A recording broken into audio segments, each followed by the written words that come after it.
Would you criticize an artist for painting a self-portrait with a slightly open mouth showing a bit of teeth? That's actually what happened to the famous portrait painter, Élisabeth Louise Vigée Le Brun, in her self-portrait with her daughter Julie from 1786. In our eyes, she looks like a mother who is warm, caring, and who really loves her daughter. The smile showing teeth doesn't matter to us at all. In fact, she looks really relaxed. But at the time, this was not the way to paint. It was considered flirty and seductive. And Élisabeth did indeed break several rules as an artist and a woman, and was a bit of a rebel of her time. But most of all, she became a very famous portrait painter, painting the notorious Queen of France, Marie-Antoinette. You know, the queen who is famous for supposedly saying, "If they have no bread, let them eat cake," about poor people? Come along and we'll tell you more about Élisabeth Marie-Antoinette and much more.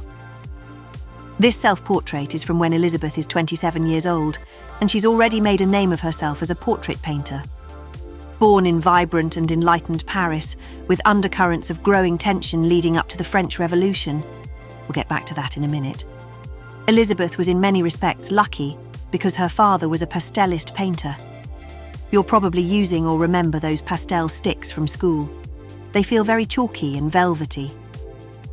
On a side note, check out our video about Rosalba Carriera, who was a significant figure in the development of pastel as a medium. Link at the video end and in the description box. But back to Élisabeth and her father. As a painter himself, he recognized her talents and encouraged her to paint. And so she did. But she couldn't attend a formal art school because, you know why, don't you? She was a girl. This didn't stop Élisabeth, though. And wherever you are in the world, it shouldn't stop you either. When she was just a teenager, she was already so good at painting that people started to pay her to paint their portraits. These portraits were seen as we see selfies today. And we all know a good selfie attracts people's eyes and likes. And for Élisabeth, this meant that she could get commissions and be paid for her work. But fame also led to her getting into trouble. When she was in her early teens, her studio was seized for practicing without a license. But by then, Élisabeth already had connections in high society who helped her.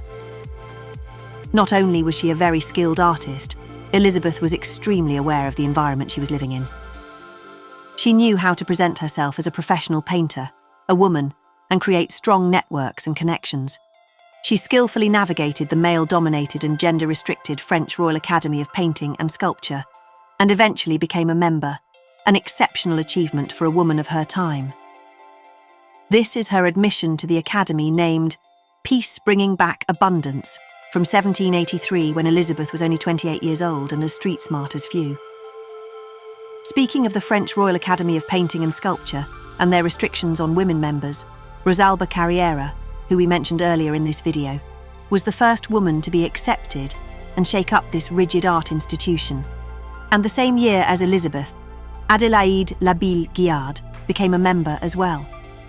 We made videos about both Rosalba and Adélaïde, links in the description box and at the end of this video. But back to Élisabeth again. She became more and more popular, and you can see why by looking at her portraits of people. They look very relaxed and seem to have had a good time while being a sitter for Élisabeth, and this made Élisabeth able to capture their likeness and characters. One day, the Queen of France, Marie-Antoinette, asked Élisabeth to be her official portrait painter. Élisabeth was only 23 when she painted her first major official portrait of Marie-Antoinette in 1778.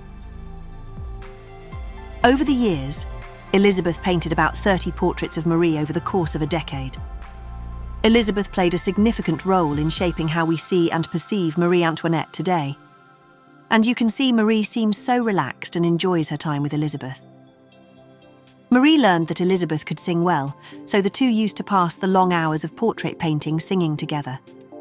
We can assume Élisabeth's role as royal portrait painter gave her the ability to have a rather comfortable life, but her royal connection would also become dangerous. There was an immense gap between the rich and the poor in France. And in 1789, the French Revolution started with the goal to redefine political power and change the relationship between rulers and the governed. The revolution turned bloody. Marie-Antoinette was guillotined, and everyone associated with the royal court became the enemy of the people to the revolutionaries. Elizabeth took her daughter and fled to Italy, narrowly avoiding losing her head like Marie. Again, her skills, charm and reputation earned her numerous portraits for aristocratic families in Italy, Russia, Austria, and other countries. 12 years later, she returned to France.